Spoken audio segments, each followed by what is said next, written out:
พระสงฆ์อันเป็นสรณะที่เปิ่งที่เคารพนับถืออันสูงสุดในชีวิตขอกราบคารวะแตบไต้ไหวสาปารมีธรรมพระมหาเถรานุเถระเจ้าคณะพระสังฆาธิการภิกขุสงฆ์สามเณรจุตนจุองค์ด้วยความเคารพเจริญสุขเจริญปอนพอออกไม่ออกศรัทธานาบุญตินจองห้องวัดจุหนุ่มเท่าใจยิง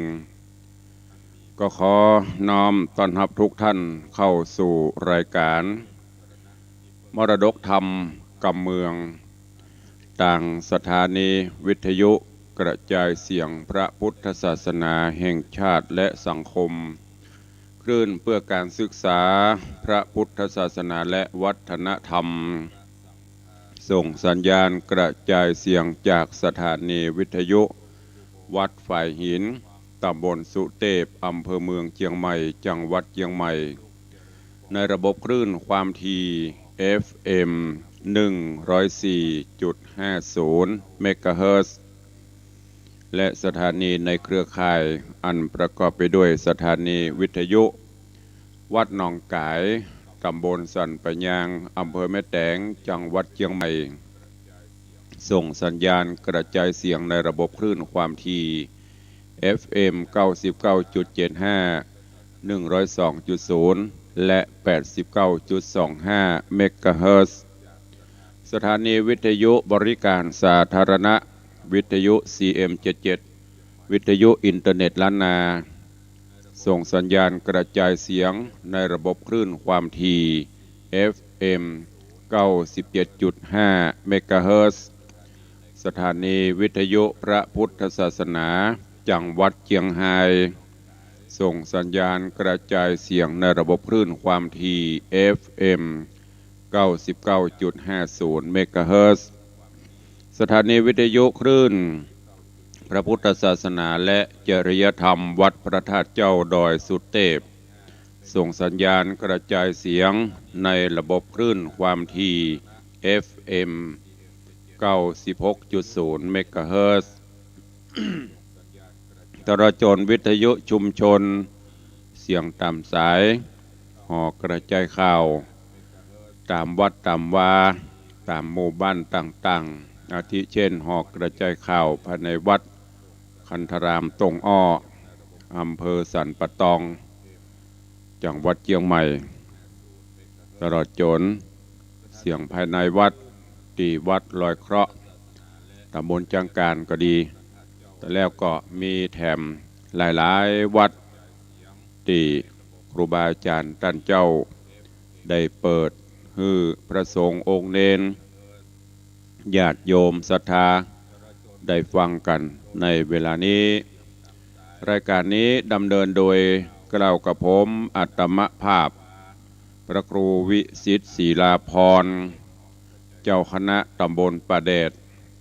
เจ้าอาวาสวัดวังสิงคำตำบลป่าแดดอำเภอเมืองเชียงใหม่จังหวัดเชียงใหม่เป็นผู้ดำเนินรายการก็จะได้น้อมนำเอาอย่างเสียงธรรมะมาปะปะกับปออกไม่ออกศรัทธากับครูบาอาจารย์ท่านเจ้าเป็นประจำวันนี้อากาศสดชื่นแจ่มใสเย็นสบายท้องฟ้าเปิดแผ่นฟ้าเปิดสดใสอากาศเย็นสบายวันนี้ก็ขอให้ภารกิจกิจการต่างๆที่ท่านทั้งหลายจากได้กระทำจงได้สำเร็จผลเนอะเมตตาท่านผอ.เปิดที่นี้กำเนอะก็เดี๋ยวจะได้ตักตายต่างหน้าไม้ต่างหน้าจอที่ญาติโยมศรัทธาเขาได้คอมเมนต์ได้เข้ามาชมได้เข้ามาติดตามในยามเจ้า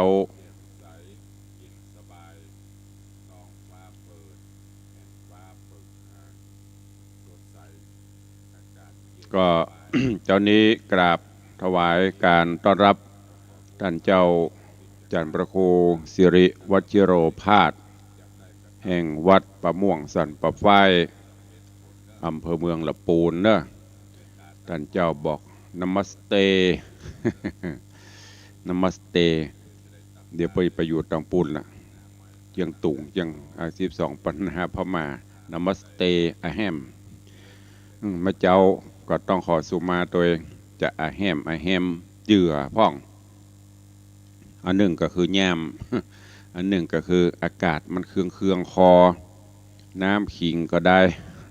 น้ำฮ้อนก็ได้มันจะเป็นจะอีก็เดี๋ยวถ้าเครื่องมันฮ้อนแล้วก็จะไปว่าบอกเนอะไปล่องละล่องนะเจริญปอนคุโยมจรินทิพย์บุญเลิศน้อมกราบไหว้สาท่านพระครูเจ้าสาธุเจริญปอนเจริญปอนคุโยมทองคำทิวงคำน้อมกราบไหว้สาเจ้า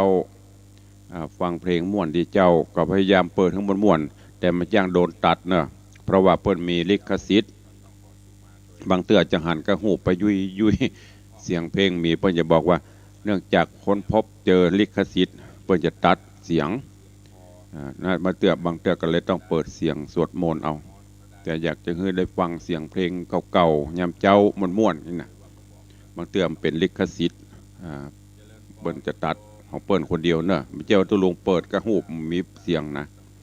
เจริญปอนปินันจรันปิยะจันสาธุครับตุลุงเจริญปอนเจริญปอนปีหมอมัทนาอัมพันธ์ไวสาเจ้าเจริญปอกราบถวายการต้อนรับหลวงพ่อธรรมพระครูสถิตเจติยรักษ์ท่านเจ้าคณะตำบลแม่แฝกเจ้าอาวาสวัดเจดีย์แม่ครัวกราบสาธุเจริญปอนคุโยมจรัญสุทธาจากดอยแตนพระผาหลวงแม่โจ้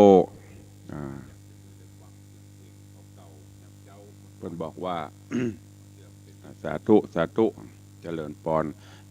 โยมแม่จันดีวิสุทธินันท์กราบไหว้สาธุเนอะโยมแม่เจริญปอนยายเพลินเพื่อนเกษตรแล้วก็มีโยมแม่ละอองแก้วชุ่มใจโยมจันชายแปลงหลวงเจริญปอนโยมแม่ครูเด่นทองจันทีทั้งหมดทั้งมวลกำลังเข้ามาชมมาฟังตั้งหน้าจอ Facebook ไลฟ์ของสถานีมรดกธรรมวัดวังสิงค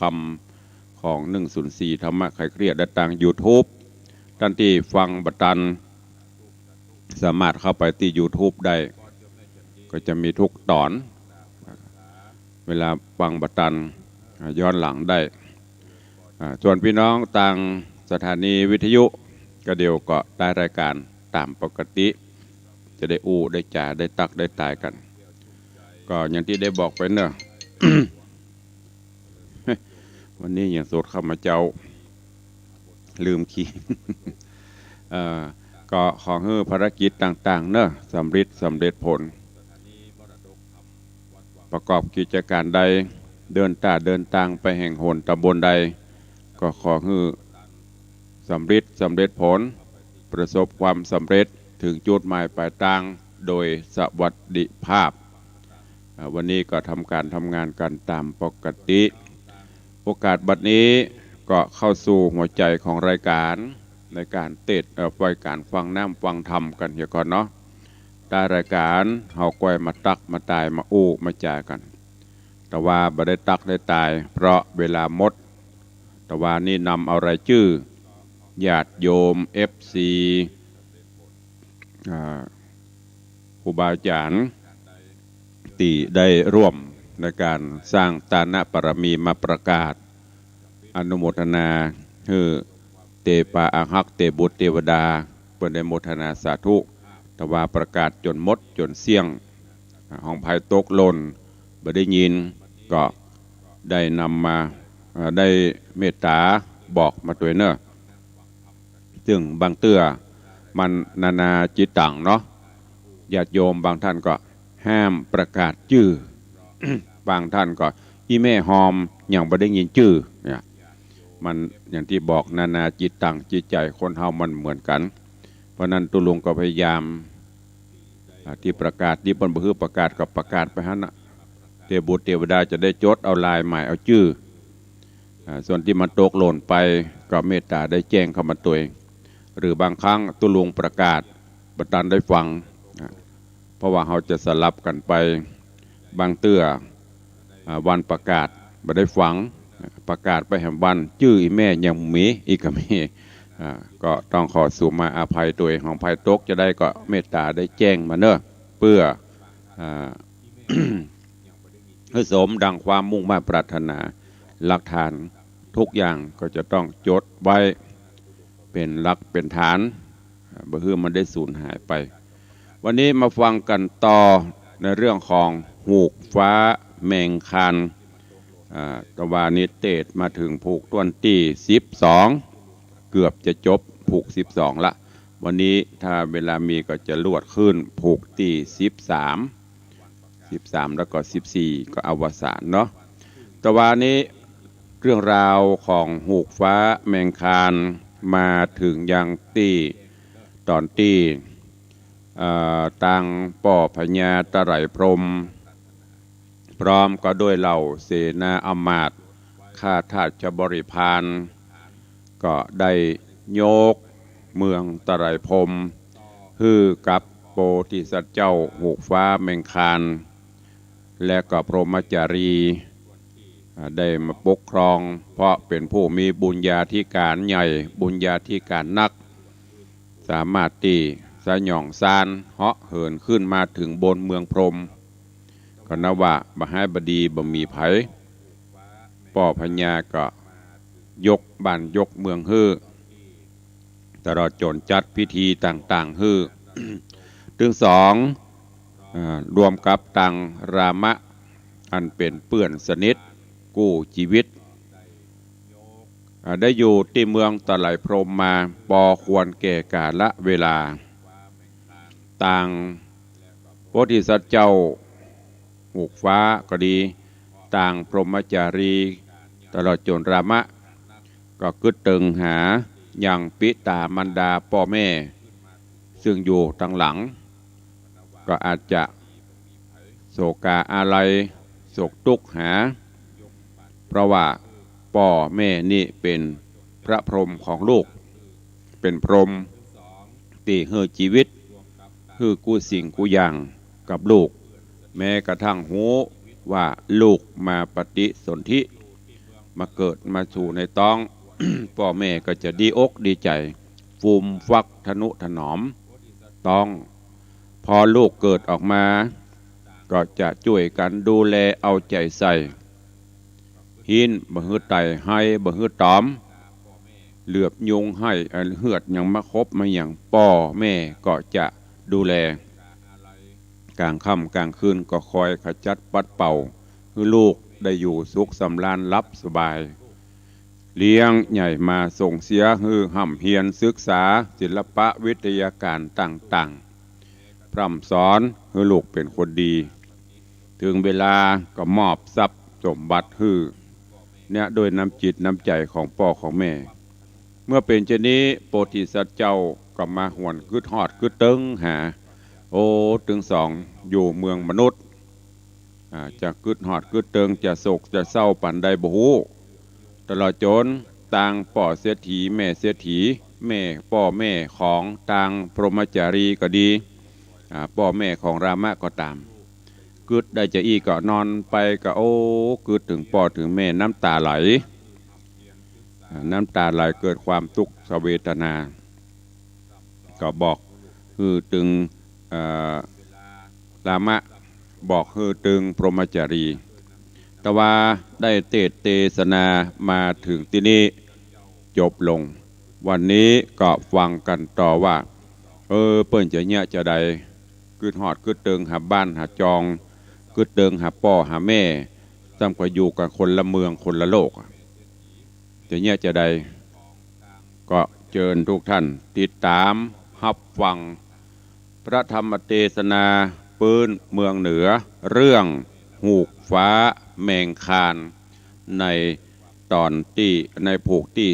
12ตอนปลายแล้วมีเวลาก็จะขึ้นผูกที่13เป็นลำดับไปณโอกาสบัดนี้ ข นะโมตัสสะภะคะวะโตอะระหะโตสัมมาสัมพุทธัสสะ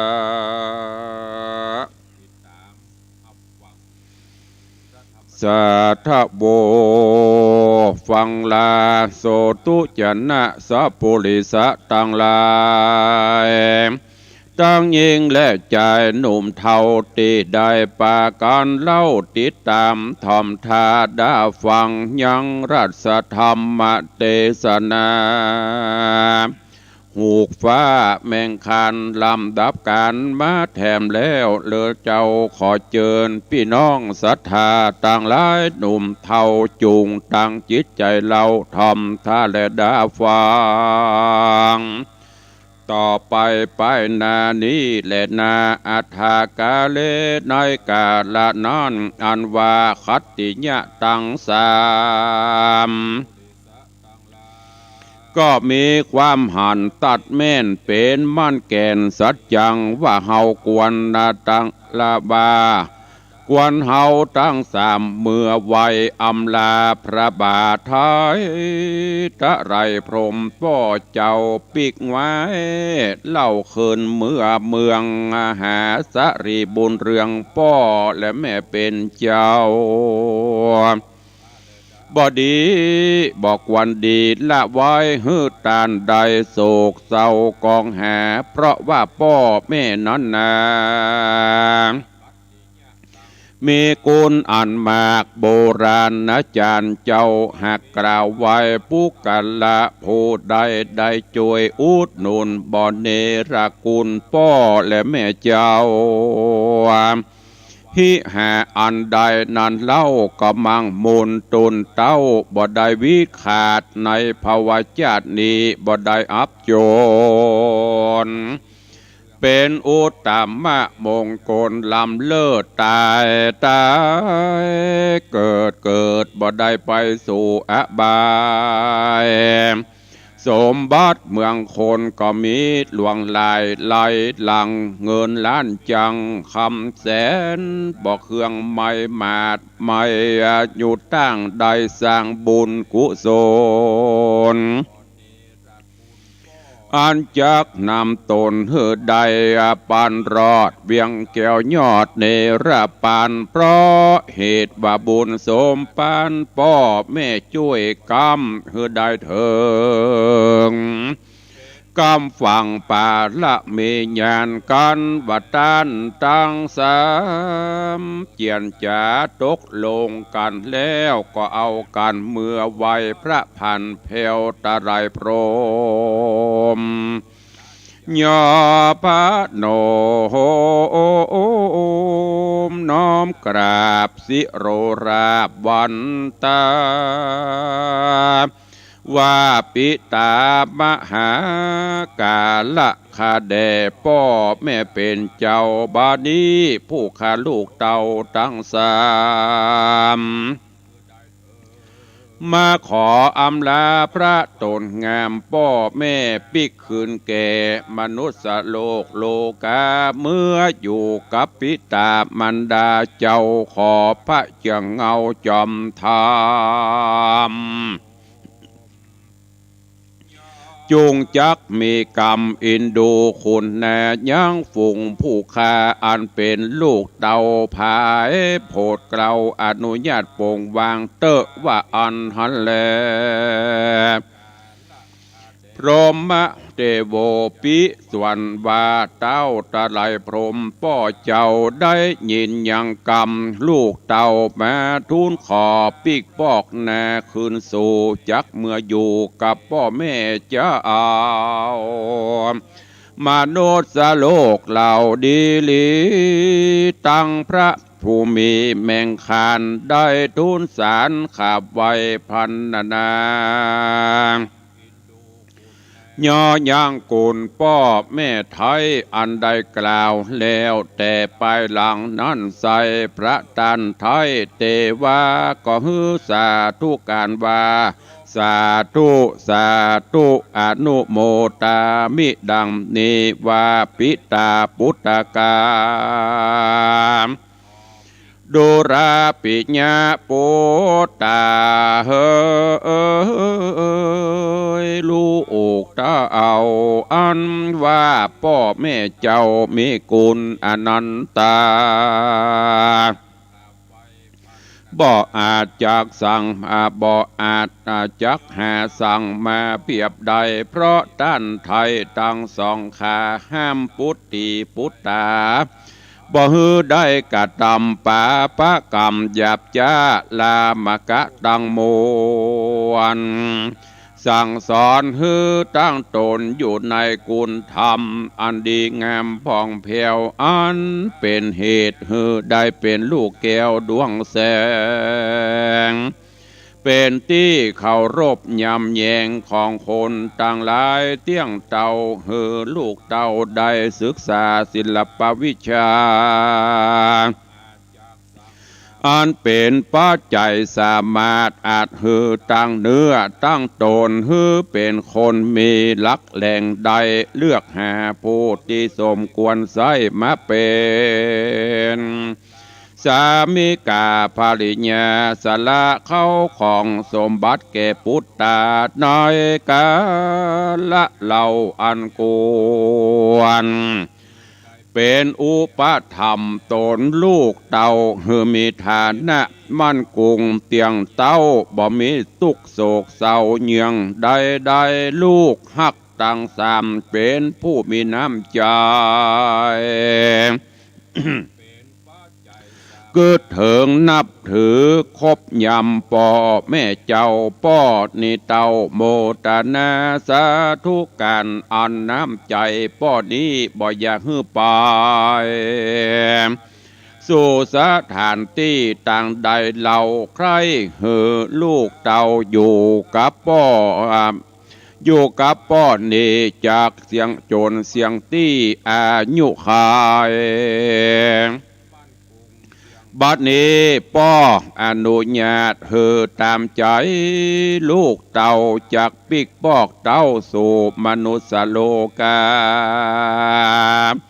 โยโอปถากรักษา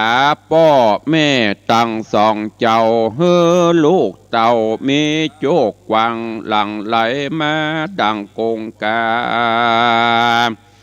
ตาต่างบ่หูแตกบ่หูแหนงแตกมั่งป่วย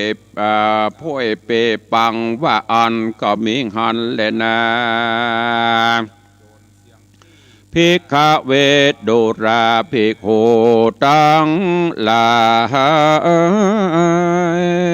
ตั้งหญิงและใจน้อยใหญ่อันมักไฟหูยังกามปลายหลังนอนเล่าปางเมื่อสองเจื้องเจ้าจอมธรรมพระองค์คำจักกล้าจากห้องฟ้าราชแทนพรหมพระบรมเทวาธิราชตนใหญ่ได้อนุญาตเหือพระลูกไทยคืนสู่มนุษย์โลกยุมปูเจ้าก็มีกรรม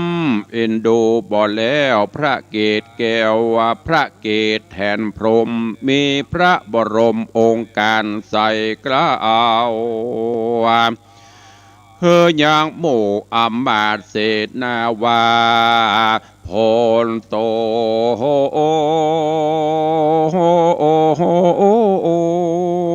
อามาจาโดลาด้านเศษนาอัมมาตั้งหลายเต้าคุณมุนนายทวนนาบานี้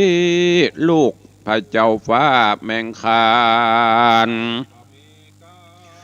กับตังสรีบัวบานลูกน้อยตังคาคอยเสนาจักขอคืนเมื่อสู่มนุษย์สาโลกไตฮือด้านตั้งหลายจูงจักได้จัดแจงเนลมิตรแป่งแต่งหางจัตุรงพลอาจอ้างตังมีนายลุ่มข้างโลกจุมปู เฮือดูงามสาว่างมีตังพลพวกจ้างและหลากหลายสีขาวดำแดงเขียวที่พร่ำพร้อมตามจารีตห้อมมนุษย์โลกาเนลามิตชัดตันตาอันมีสีวันนาผ่องแผ้วอันมีสลีวันนาผ่องแผ้วใสดังแก้วมณีวานปาตินมันเรืองเรือปลายสารเจือตัวดีปลายสารเจือตัวดีบ่อพากดมีในโลกใดฝูงตันตั้งหลายจูงจัดได้แต่งห่างปนพลพวกจ้างใส่ครอบครัวหลวงเข้าของติบตังมวนหลายหลากแก้วแหวนหน้าของดีเงินคำมีบ่อนน้อยทัดนั้นนะเงินคำมีบ่อนน้อยทัดนั้นต้านต่างหลายป้อยจัดพลหมู่เสนาอาชาในมาเกี้ยวตัวมีวันนะเลิศแล้วใส่อ่านคำมาแดงดำสีเหลืองผิวพันเรืองสะอาดทักนานฝูงรถราชเสนาโตกแต่งดาหือใหญ่กว้างงามงอนบ่เฮือเฟื่อนครอนแก่นทัดน่านฝูงเสนาแลนเตียวตีนไปส่งพระนรินทร์นางนอนลาจูงเจ้าฟ้าจัดคำนันตะเพรีนำไปส่งพระเจ้าฟ้าบุตตาเมืองมนุษย์สาโลกไตเข้าตอกดอกไม้ดาพอกดาบหอยก่อนแน่ไซนำตังอันนอพระพุทธทางกูลลูกเต่าแห่งตนเฮาจักไปทลาเอวังวัฏฐาอันว่าพระราชาแทนพรหมกล่าวแล้วฝูงเสนาเกียวตันใจก็ปากันรีบเร่งไปเนลมิตไวบ่จะตั้งเสนาจ้างมารัฐาฝูงโยธาเตียวตินเป็นโม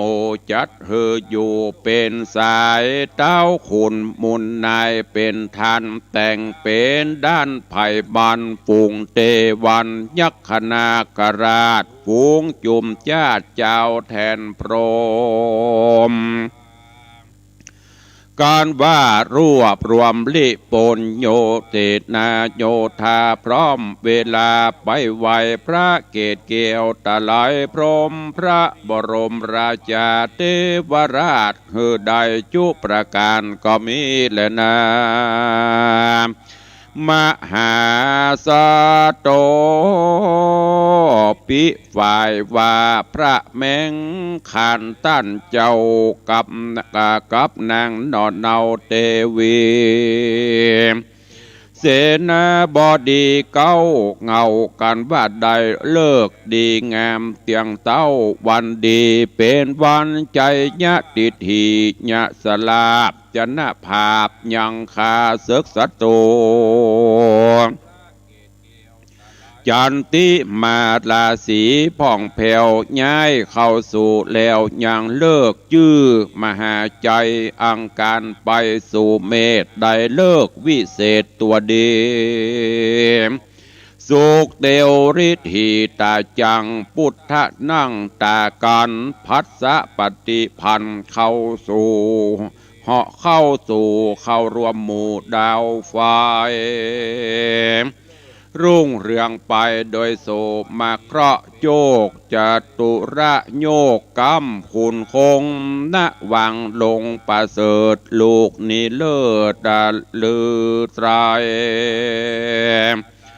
เป็นวานใจญาณุภาพสุขลาภหลังมาหอมฟูงไผ่ญะบ่มาตอมเวทไกรประแกนทายและอากาลจาญา กับตั้งเศษนาต้านเต้าไปโนบน้อมแนวขาบอำลายังป้อพญาแทนพรหมเจ้ากับตั้งหมู่ปงเผาแทนพรหม พระบรมเทวาธิราชเฮอโอวาทสอนปันว่าปิญญาปุตตาดูกราพระราชบุตรลูกเต่ากันบาดได้ภาพเงาปาลาเฮอเจ้าตั้งอยู่ในพรหมวิหารธรรมตั้งสี่เอาไว้เป็นตีประดับตนทศพิษราชธรรมตั้งมวล10 สิ่งหืองดงามยิ่งดังแก้วมณีวานขัตติยธรรมอย่าได้เป็นมันพูดขาดอย่าได้มีความประมาทลาสาจงจักรักษายังกายตวันวาจีตวันและมโนทวารตั้งสามฮือมันกุงเตียงเต้าฮือพระลูกเต้าโยโสกะเสมสารจาและนาพรหมเทโวปีเมื่อพรหมเทวาธิราชฮือโอกาสปอนดีแล้วพระนอแก้วแมงคานกับสลีบัวบานและรามเสนาเก้าไหวพระปิตามันดาพ่อแม่เจ้ากราบอำลาปาเอาจตุรเสนาโยธาตั้งสีออกจากตีตะไลพรหมออกจากตีตะไลพรหมไปโดยหลวงกรมอากาศยัวลิญาตราไปเสียงนันตะเพลีใจสนันก็อองกองกู้กองเร่งตีไปสรนัยกัดกังสะพึกพรั่งหมู่ดนตรีมโหรีปีแก้วเปียปีนแล้วเสียงดังเป่าหอยสั่งดังวอเสียงซึ่งสล้อหมู่เด้งปานฟุ้งเสนาหารเตป้าเจ้านาคขยักขะเผาเจ้าแทนพรหมเสียงลืดลมกองอากาศปางเมื่อเจ้าปรมานาถภูมินพระเจียนจินคุณสวรรค์ฝากฟ้าปีกไม่นาสู่มนุษย์โลกาฝูงเทวบุตรเทวดาอินตาพรหมฟ้าฟ้าตั้งฝูงยักษ์ทวนนาพร้อมหมู่นาคาสังฆญาวัดใด12อัคโคเพเนติเอียงเต้าปากันเห็นเหตุเจ้าจากห้องฟ้าตะไลพรหมเสียงลืดลมกำปนาดอุดอาดอ้าวอืดตือเสียงนั้นลือฝากฟ้าพระนอดลานำตังไปเล่าไปนาเข้าสู่อาสาลมอันตีพระละสีธรรมเจ้าโอดอยู่สร้างปั้มเป่งบุญพระนอพระบิดุลปาเอาปริวารไปไหวนบบาทไทยแตบยุคลาปาตานาบัสการลาต้านไทยปิกคืนสู่โลกใดมนุษย์ด้านมหาละสีตนถ้าลงสินอันดีบ่เศร้ากล่าวกับเจ้าแมงคานว่าปูตาดูแลลูกหักพ่อเจ้าน้อยหนอบบุญมีสิปวิจาอันดีพ่อก็ได้สั่งสอนให้ลูกแล้วเฮือพระลูกแก้วจูงมันสาทะใหญ่ไปอย่าได้ขาดอย่าได้ประมาทลาสาม พรหมวิหารละธรรมตั้งสี่ฮือเอาเป็นชัดแก้วกี้มุงหัวสะเจหิก็ถ้าหูว่าตัวเป็นที่หักแบ่งของตัวแต่เตี้ยงจุงเหอหักษาตัวไว้อย่าเหอได้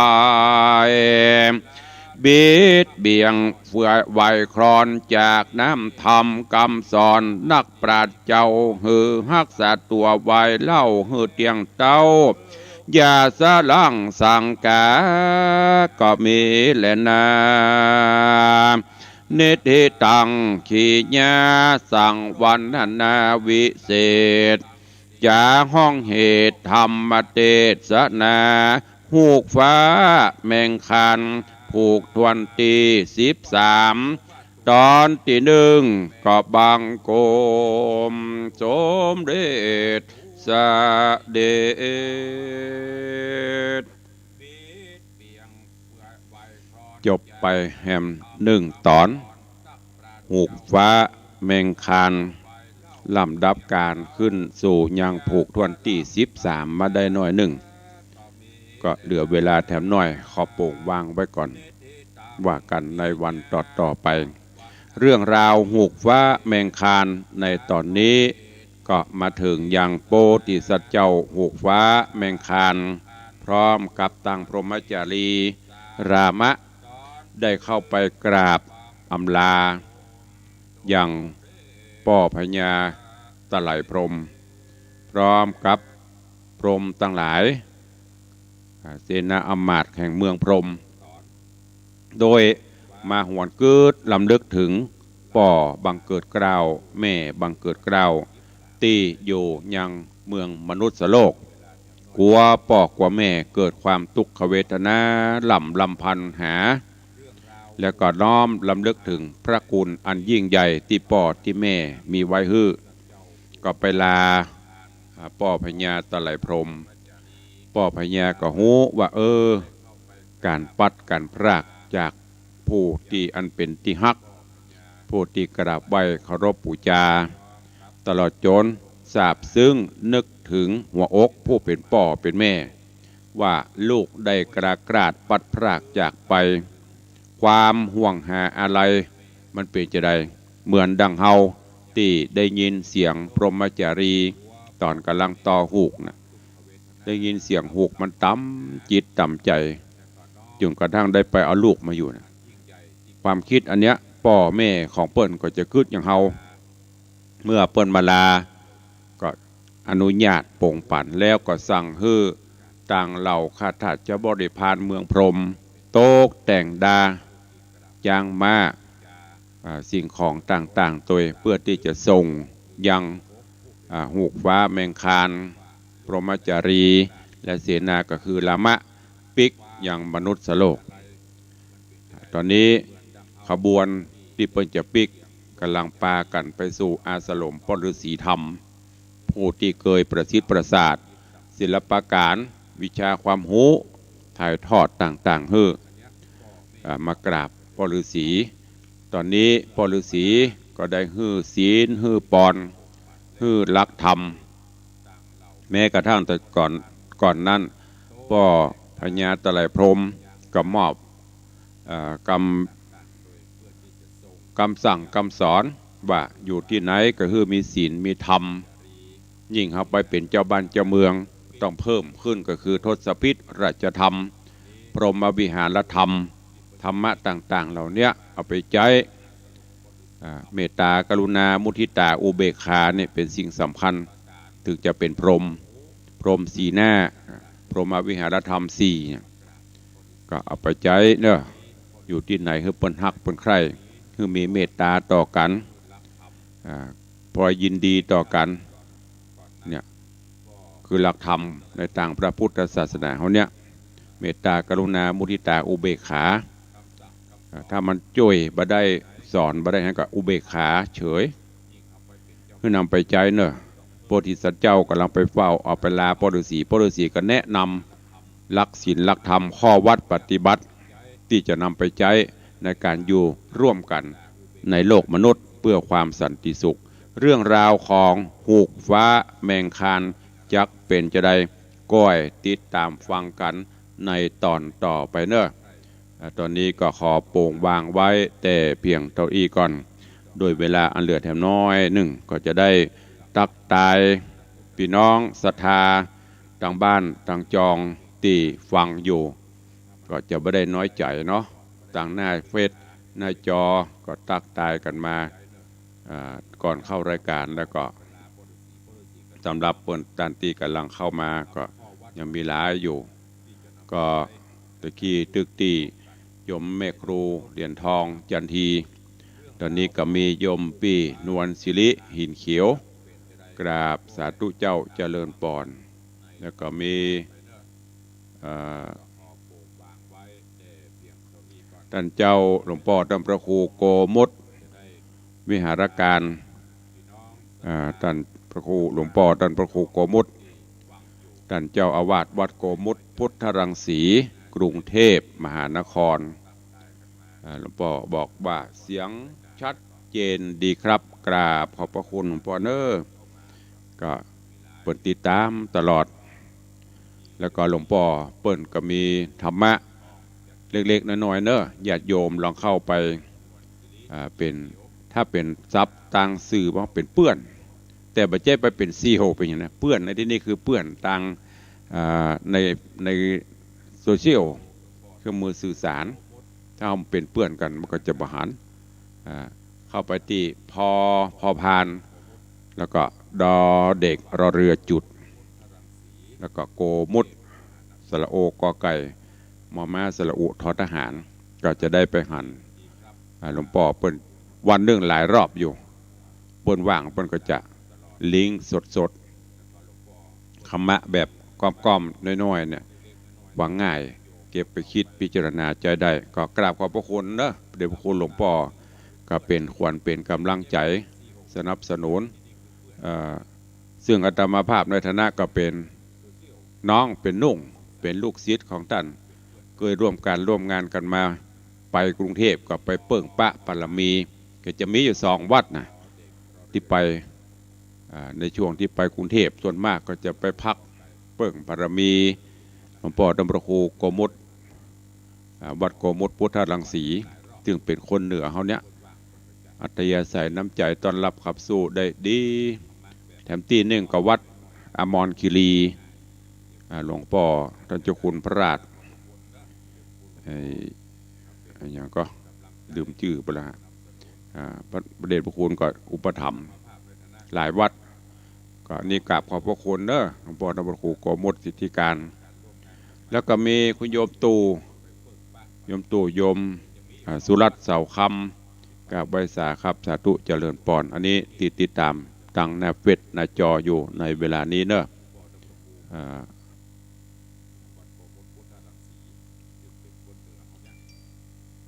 วันนี้หายไปหลายคนเนอะ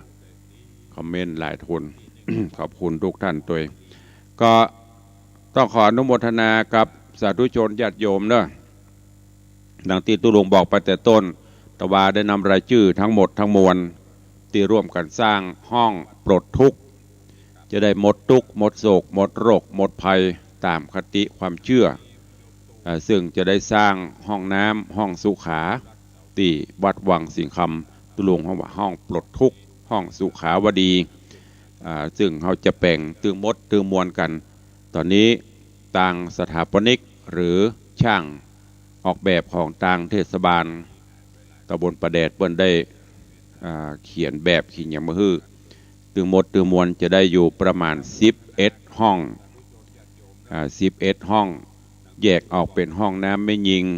4ประจาย4ตุเจ้าพระเนร2ห้องผู้พิการ1อันนี้ตามแบบแปลนนะแต่พื้นที่จริงจะได้ตะไดนั้นยังดูหำกรรมอันนี้นำเรียกก็ได้โหตุลุงบึด8บึด10บึด11จะว่าตุลุงวอกนักให้เหมาะได้ต้องอันเกินไปก่อนว่าณเวลานี้แบบเขาจะเขียน11แต่พื้นที่เนื่องจากพื้นที่วัดเขาแคบก็จะพยายามให้มาได้นักเพื่อสำรองมีงานนะตอนนี้ยังอยู่ที่11 ห้องอยู่แล้วก็มีเจ้าภาพเจ้ามรสถาฮับปะละ ที่เป็นห้องละ50,000 ตอนนี้ได้ถึงหมดกันอยู่6 ห้องตีสถาเฮาหอมกันคน10,000 พ่อง5,000 พ่องพ่อง3 4 500 พ่อง40 50 ปอด20 บาทพ่องก็ได้แหมมาประมาณสักเกือบจะได้แหมห้องยังบ่ถึง50,000เด้อตีรายย่อยนะก็ฝากไว้กับญาติโยมศรัทธานาบุญฮอดตัวเนอะในโอกาสวันเกิดก็ดีในโอกาสครบรอบวันแต่งงานก็ดีแฮปปี้เบิร์ธเดย์ก็ดีหรือจากน้อมอุทิศถึงพ่อแม่ปิตามารดาหรือจะแปลงถวายทานไว้ไปหน้าฝากบุญตานะปรมีธรรมเนอะก็เจริญปอนได้ที่วัดวังสิงห์คำตลอดจนครูบาอาจารย์เขาเนอะสร้างบารมีธรรมร่วมกันการที่เขาจะได้พบได้ปะไม่ใช่เรื่องง่ายถ้าอดีตชาติเขาบ่ร่วมกันมาชาตินี้ก็ตึงไม่ได้ปะกันก็ตุเจ้าประเทศไทยมีกี่แสนนะยังหูจักเสี่ยงเขามาร่วมกันกับพ่อบุญสร้างบุญบารมีร่วมกันนะครับเนอะตามกุศลและจิตเจตนาศรัทธาก็ฝากไว้ตัวแต่ว่าขอบคุณอนุโมทนาบุญกับโยม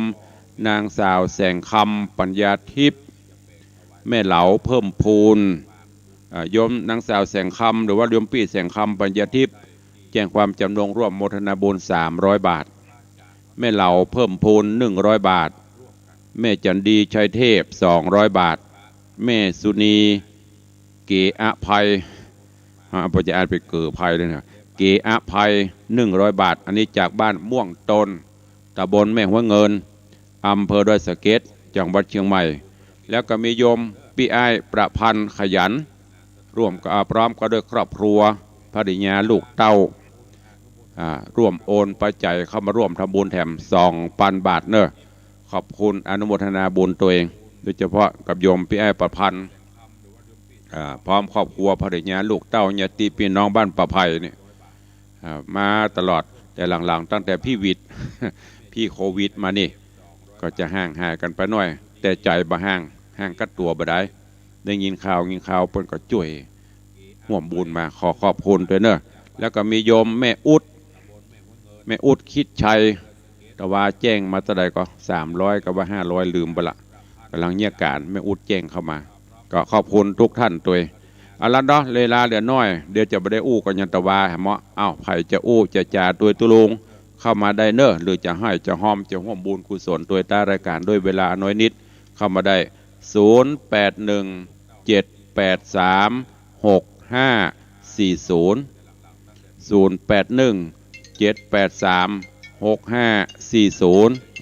เจริญปอนโยมปเลี้ยงธนวัฒน์ไม่สาคุณตาท่านเจ้าที่วัดจุฬาเนอไปสานักศีลนักบุญและร่วมบุญด้วยกันโอ้ส่วนลงนู้นเข้าแต่ว่ารับดีลืมนู้นแหละครับว่านึกว่าใส่ในถุงแล้วที่บ้านเลยอย่าได้คอมเมนต์จะเก่าเลยตื้อไปหาแล้ววันนี้เอาอย่าไปเอาโทรศัพท์เครื่องน้อยไปกะเจ้าเครื่องน้อยมานะครับเขาได้เนี่ยมันลายแบบลายวิบากดีละได้ยินเสียงนี่ก็ดีละดีใจถูกเบิร์ดแล้วละสวนนงนุชสุขภาพเด้อไว้จ้าอนุโมทนาผู้เลี้ยงเด้อ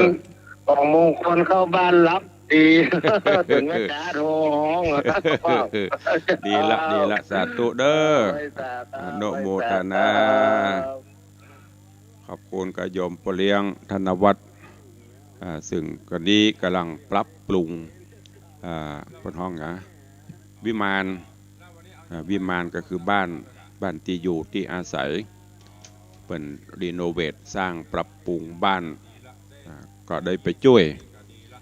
บ่มีปัจจัยช่วยก็แห้งเนาะช่วยแห้งช่วยอย่างปนไปก็เปรียบเสมือนเป็นจะว่าได้เป็นป่อก็แม่นเป็นป่อเป็นแม่เป็นปี่เป็นอ้ายโดยบุญบารมีได้มาร่วมกันแล้วก็เป็นผู้มีบุญมีคุณทั้งกับต่างวัดกับส่วนตัวอุปถัมภ์บำรุงกันอันไหนที่ช่วยเพิ่นได้ก็ช่วยทุ่มให้เต็มที่แต่ว่าผู้เลี้ยงจะบอกอันจะปาเอามานะ ก็เปิ้นก็เก่งใจตู้เจ้าก็ใครสร้างใครช่วยเปิ้นกับวันนี้ก็จะมีทีมงานก็จะได้ไปดูแลช่วยเป็นสวนเป็นอย่างให้เปิ้นคือมันเซ็ตเนาะเอาสายต่อไป0817836540อากาศเย็นสบายบัลลังก์รับบรรลุกกันเถอะกะมีก็ใครอยู่ที่ไหนฟังต่างใดจะอู้จะเอ่ยจะจ่ากับตุลุงเข้ามาเด้อให้กำลังใจกันเสียงกำลังใจนี่ก็เป็นยาปากหนึ่งนะอย่างตุลุงบอกนั่นแหละพอเราจะห้างเวลาไว้ใต้รายการประมาณสัก4 นาที5 นาทีเพื่อจะได้ตักได้ตายได้อู้ได้จ๋ากับอีพ่ออีแม่ส่งสัญญาณมาก็เป็นกำลังใจเจริญปอนโยมแม่จันดีอากาศเย็นเพิ่มแถมเด้อระวังเนื้อระวังตัวตัวลุงบ่เป็นหยังแม่บ่ฮู้ร้อนบ่ฮู้หนาวเฮ้ยบ่ฮู้เป็นจะได้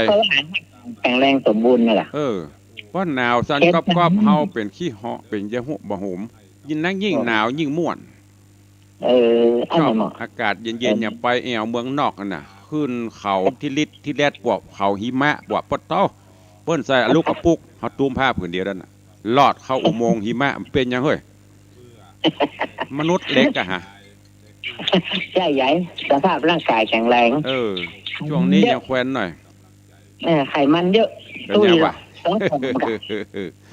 ต้องก๊อบกันนี่มาสั่นไปยังฮะสบาย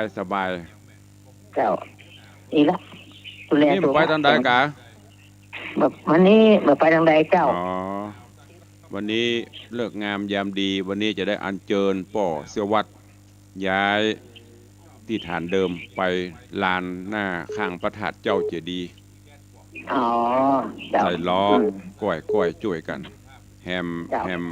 อันแฮมอย่างก็กลุ่มหนึ่งก็จะไปช่วยบ้านปเลี้ยงจัดสวนจันอย่างป่นแบ่งกำลังเจ้าถูกละไปเถอะปเลี้ยงใหญ่ขายใหญ่ขายหลวง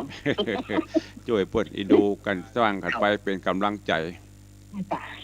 ป่นการกระดีอกดีใจอยู่ใกล้มาหากันไปช่วยเหมือนกันนะลองมาก็ได้หรอนอนเนี่ยกับบ้านใหม่ปตกกว้างลึงจะบ้านใหม่บ้านเป็นรุ่นนี้เวทใหม่ปตกก้าหงโลทันนอนเป็นได้เป็น100ปุ๊บต้องมีล่ามกับบ่อวดนะขี้คานเพี้ยวอี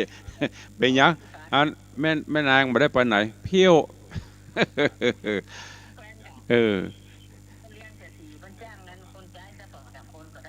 มีมาจ้างเนี่ยคนเดียวแม่นางอ้ำบ่ได้พ่อเลี้ยงว่าอ้ำบ่ได้มีอยู่บ่ได้หรอกสาธุนะแม่เด้อเจริญพรเจริญพรไปสาเจ้ามาแล้วสายที่3หรอสาธุแม่มอนเด้อเจริญพรสายที่4เสือใต้เจ้าฟังอยู่เจ้านี่ไม่ได้ไปไหนเนี่ยนอนพ่องไม่ได้ไปไหนกับพักผ่อนว่าลืมไปว่าจะไปเสียภาษีเสียภาษีเงินจ่ายไปเสียไม่ได้เจ้าตามธรรมเนียมเสียงจ่ายไปวันนี้ท่านไปไหนเจ้าวันนี้ทำงานที่วัดวันฮู้กับวันศีลแล้วเนาะฮู้กับ8 ค่ำสาธุอนุโมทนาบุญรักษาเด้อจบพอดีครบทีมพอดีขาดไม่เลี้ยงมันจะมี5 คนเตี้ยสถานีลูกศิษย์ลูกหาลูกเลี้ยงเอี้ยงคำมี5 หน่อ6 หน่อเตี้ยนั่นตึมมีหายหมดเวลาหมดเวลาขอนำรายการจากกันไปก่อนเด้อปะกันใหม่วันต่อไปกราบลาครูบาอาจารย์ท่านเจ้าเด้อตลอดจนญาติโยมศรัทธาอยู่ดีมีสุขเหมือนกันจุตนจุองค์จุผู้จุคนเนอจัตตารโอธรรมาวัฏันติอายุวันโนสุขังปะลัง